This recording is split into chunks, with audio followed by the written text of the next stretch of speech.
When a person with avoidant tendencies willingly opens up about their past or emotions, it's not just a casual conversation.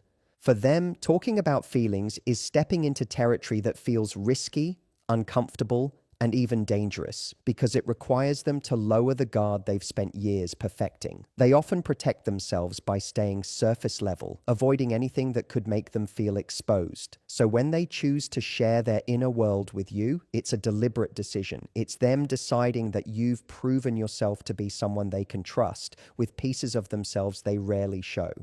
This moment doesn't happen by accident, and it isn't something they give away lightly because they are constantly evaluating who is safe enough to see behind the curtain. This kind of openness usually comes after they've observed you for a while, watching how you respond in different situations, especially when there's tension or vulnerability in the air. They notice if you handle their hesitations with patience instead of pressure, if you listen without jumping to fix or judge, and if you respect their silences as much as their words.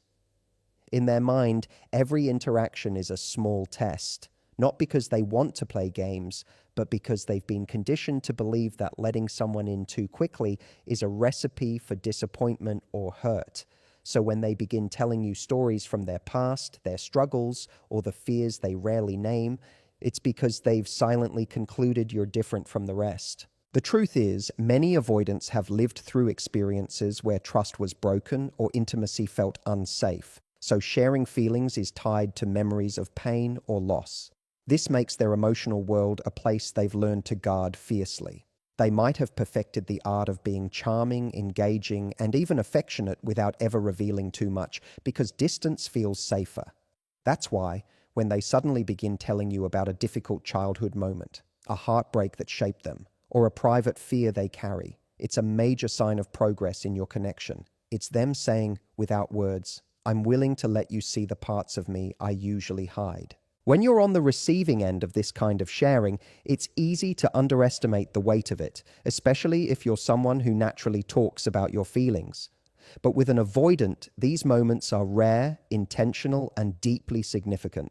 You might notice they don't always share in a dramatic way. Sometimes it's a small sentence in the middle of an unrelated conversation, almost as if they're testing to see how you'll respond. Other times, it might come out late at night in a quieter moment when they feel less guarded. The delivery might seem understated, but the meaning behind it is enormous. In these moments, your reaction matters more than you might think. If you meet their openness with acceptance, calmness, and genuine curiosity, you reinforce the sense that sharing with you is safe. If you push too hard, demand more, or respond with criticism, it can confirm their fears and cause them to retreat. This doesn't mean you have to walk on eggshells, but it does mean recognizing that what feels like a small disclosure to you may be a huge leap for them. It's about showing that you can handle their truth without using it against them, judging them for it, or making it the center of constant analysis. The shift from guardedness to openness in an avoidant is rarely a straight line. They might share one day and pull back the next, not because they regret trusting you, but because vulnerability still feels strange and sometimes overwhelming. It's a rhythm of advancing and retreating that reflects the inner push and pull they feel between wanting closeness and fearing it. The important thing is not to measure progress by constant disclosure, but to recognize that every time they let you in, it's another step in building a connection that for them is incredibly rare. When a person with avoidant tendencies starts initiating contact without you having to prompt them, it's a subtle yet powerful signal that you've become someone they genuinely want in their world. Avoidants are not naturally wired to reach out first, not because they don't care, but because they're used to keeping emotional distance as a form of protection. Their independence is their safe zone, and relying on someone else or expressing a need for connection can feel uncomfortable or even risky. This is why, when they take the first step to call, text, or arrange to see you, it's not just an act of communication, it's an intentional breaking of their own pattern. At the start, you might notice these moments in small ways. Maybe they send you a message to share something that reminded them of you, or they ask how your day is going without you initiating the conversation. To the outside world, it might look like normal human interaction, But in the inner world of an avoidant, these moments are layered with meaning. They are admitting, even if only to themselves, that they want to connect with you, that they miss you, or that they feel better when you're part of their day. These little acts carry the weight of trust and comfort that is not easily earned with them. The beauty of this shift is that it often happens without fanfare. Avoidants don't tend to announce, "I'm letting my guard down now." Instead, you'll feel it in the rhythm of your communication. The person who once took hours or days to respond might suddenly reply quicker, or the one who usually kept conversations short might start extending them.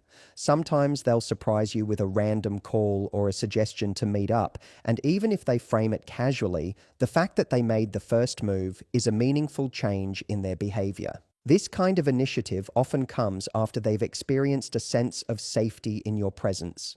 If you've respected their space without pushing for constant closeness, they start to see you not as a threat to their independence, but as someone whose company they genuinely enjoy. The less they feel you're demanding connection, the more they feel free to give it on their own terms. And this freedom is what opens the door for them to start reaching out. They need to feel that choosing to connect is their decision, not something they're being pressured into. And once that's established, their guard begins to lower naturally. It's also worth understanding that when an avoidant initiates, it doesn't necessarily mean they're ready for full emotional exposure. Sometimes it's simply their way of dipping their toe into the waters of intimacy without diving all the way in. They might send a funny video, comment on something you like, or ask a light question just to see how you respond. These lighter touches are their way of saying, "I'm here, I'm thinking of you," without triggering the alarm bells that deep vulnerability can bring. Over time, these smaller gestures can grow into more direct and meaningful contact. When an avoidant person makes room for you in their personal space and daily routines, it is far more significant than it may appear on the surface. Their personal space is often their sanctuary, a carefully protected area where they can control their environment and avoid feeling overwhelmed by the presence of others. This isn't just about physical space, but also the routines and habits that make them feel safe and in control. For someone who values independence and solitude, allowing another person into these areas is an act of trust and vulnerability. It's them saying, without using words, that you are safe to have around, even in the most private corners of their life. You might start to notice subtle changes that signal this shift. Perhaps they invite you into their home, a place they rarely let people see, or they allow you to join them in activities they usually do alone. It could be something as small as sitting together in the quiet while they work on a hobby, or as intimate as letting you stay over and share their morning routine. These acts are not casual for them. They are intentional choices that reflect a deepening comfort with your presence. They have decided that you don't disrupt their balance, but instead fit naturally into it. For an avoidant, routines often provide a sense of stability, and any disruption can feel intrusive or threatening. This is why incorporating you into their schedule is such a strong indicator of how they feel. It means they no longer see you as someone who takes away their sense of control, but rather as someone who can exist alongside them without creating chaos. It's not about giving up their independence, but about expanding their world to include you in it. And because they are so selective about who they allow this close, the fact that you are part of that select group is a powerful sign of their trust. This integration into their personal space also shows that they are beginning to blur the lines between me and we, even if they wouldn't consciously frame it that way. When they no longer feel the need to hide certain parts of their life, it's a sign that they have lowered their guard. You might notice they stop feeling the need to prepare everything perfectly before you arrive, or that they let you see the unfiltered version of their day-to-day life. These moments of raw authenticity are rare for someone who is used to maintaining distance, and they are some of the clearest indicators that you hold a special place in their heart. It's important to recognize that for them, this process might happen gradually rather than all at once. At first, they might only let you into one small corner of their life, keeping the rest off limits. Over time, as their trust deepens, these boundaries may widen. They might start sharing more of their physical space, their routines, and even the quiet moments they usually keep for themselves. Each of these steps, no matter how small, is a deliberate choice that signals increasing closeness and comfort. These moments are not random. They are the result of careful internal decisions about who is allowed inside their world. When you are included in these private aspects of their life, your response matters. Respecting their space, showing appreciation for their trust, and moving at a pace they are comfortable with can strengthen your bond. If you try to take too much too soon, it can trigger their instinct to pull back. But if you show that you can coexist in their personal world without overwhelming it, you create an environment where they can continue to let you in. Being welcomed into their personal space is not just about physical proximity, it's about emotional permission. And for someone with avoidant tendencies, granting that permission means you have earned a level of significance very few people ever will. When an avoidant person starts sharing future plans that include you, it's a powerful signal that you've reached a place in their life that most people never get to. Avoidants are naturally inclined to keep their focus on the present because thinking too far ahead with someone can trigger feelings of vulnerability and a fear of losing independence. Their instinct is often to avoid conversations that require commitment or long-term vision. So when they begin to talk about things they want to do with you in the future, it's not just casual talk, it's a shift in how they see your role in their life. They are picturing you not just in their now, but in their later, which is a rare and significant step for them. These moments might show up in ways that seem small at first. They might suggest a trip months from now, talk about attending an event together in the future, or mention holidays and seasons ahead, as if you will naturally be part of them. It's easy to brush these off as normal conversation, but for someone who usually avoids commitments, it's a quiet but deliberate act of inclusion. It means they're starting to see you as a consistent presence, someone they can rely on to still be there when that future moment arrives. Even if they frame it lightly, the act of imagining you in their plans is an act of trust. Often this change happens gradually, and you may not even notice it at first. At the beginning, they might make hypothetical comments like, maybe we could try this someday, testing the waters to see how you respond. If they feel safe and unpressured, those ideas start to become more concrete. They may begin setting actual dates or making arrangements, which for an avoidant is a big deal because it requires them to step outside their comfort zone and embrace the idea of shared time that extends beyond the immediate moment. This is their way of moving from guarded independence toward a deeper connection. For them, allowing someone into their vision of the future is a form of emotional investment. It's not just about the activity or the plan itself, it's about the unspoken message that they expect you to still matter to them when that time comes. Avoidants are cautious with such investments because they know that the more they plan with someone, the more they stand to lose if it doesn't work out. So if they are inviting you into that space, it means they've weighed the risk and decided you're worth it. That decision might not be announced with grand gestures, but it is deeply meaningful in their internal world. It's important to understand that their version of including you in the future might not always look like traditional commitment talk.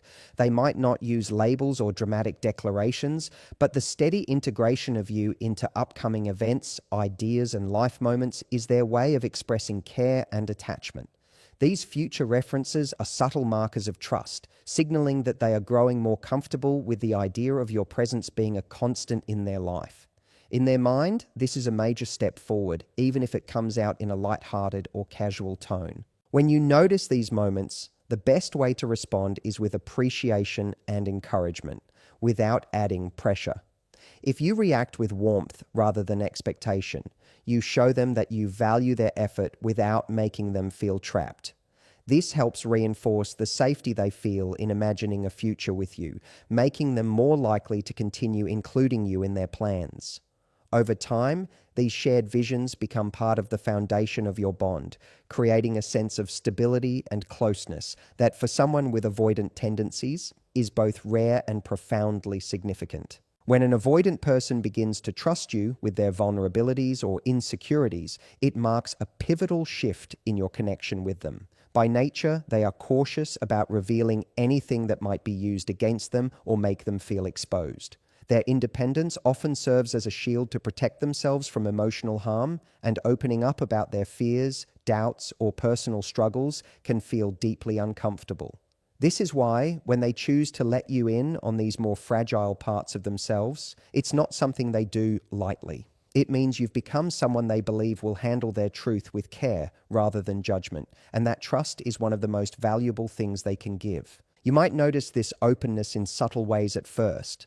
They could drop a brief comment about something that bothers them, admit they're nervous about a situation, or hint at a past experience that shaped them.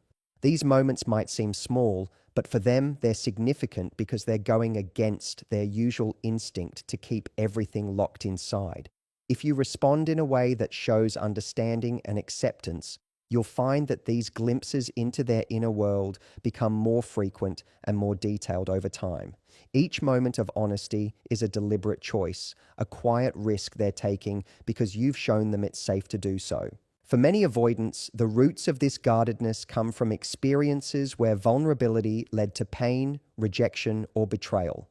They've learned that the safest way to navigate relationships is to show strength and self-reliance, even if it means carrying their burdens alone. So when they tell you about a fear, insecurity, or painful memory, they're not just sharing information. They're breaking a long-standing pattern of self-protection.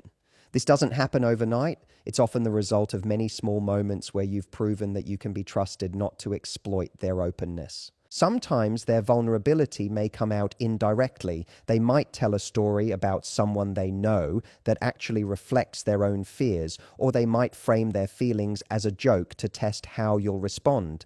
These are often their ways of easing into the process of opening up without feeling completely exposed. If they sense compassion and empathy in your response, they may feel encouraged to share more in a straightforward way next time. This slow progression is part of how they build comfort in being honest with you. It's also important to understand that once they start sharing, they may still have moments where they retreat. Vulnerability doesn't always feel natural for them, so after opening up, they might feel the need to pull back to regain a sense of control. This doesn't mean they regret telling you, but rather that they are adjusting to a new level of closeness.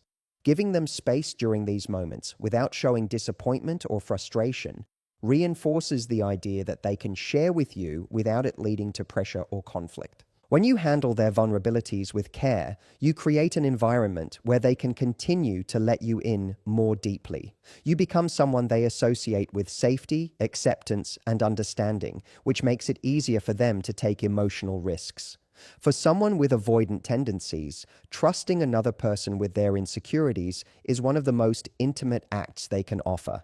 It's their way of saying that you're not just a part of their life. You've earned a place in the parts of themselves they've spent years keeping hidden from the world. When an avoidant person is willing to compromise on their need for space in order to be with you, it is one of the clearest signs that you hold a truly unique place in their life. For someone who values independence so deeply, personal space is not just a preference. It's a core part of how they feel safe and balanced. Their alone time is how they recharge, protect themselves, and maintain control over their emotions and environment. This means that giving up any of that time is not a casual choice. When they start choosing your company over solitude, it's an intentional act that reflects a growing bond and a willingness to step outside their comfort zone for your sake. At first, you might notice this in small ways. They may agree to spend more consecutive time with you than they normally would, or they might initiate plans on days they would usually keep to themselves. They could start inviting you into moments that were once reserved solely for their alone time, like quiet evenings at home or weekend routines. While these actions may seem ordinary to someone who naturally craves connection, for them, they represent a shift in priorities. It means they've decided your presence adds value to their sense of peace rather than taking away from it. For avoidants, the need for space often comes from a fear of losing themselves in a relationship. They worry that too much closeness will lead to dependency or will compromise their ability to make decisions freely. This is why they are careful about who they allow close and for how long. So when they start making consistent exceptions for you, it's because they have determined that being with you doesn't feel like a threat to their autonomy. Instead, it feels like a natural extension of their life, one that doesn't drain them but rather makes them feel understood and accepted. These compromises don't always come with a formal acknowledgement. They might not say, I'm giving up my alone time for you, but you'll see it in their actions. They could begin adjusting their schedule so it lines up better with yours, or they may be more flexible when you suggest spontaneous plans. In their world, these changes require a level of emotional trust that is not given lightly. It's their way of saying that your presence is worth altering the patterns that keep them comfortable. And that is a quiet but powerful declaration of how much they value you. It's important to recognize and respect the effort they're making when this happens. Just because they're willing to spend more time with you doesn't mean they no longer need space at all. If you push too hard or start expecting constant availability, it can trigger their instinct to pull back and rebuild their boundaries.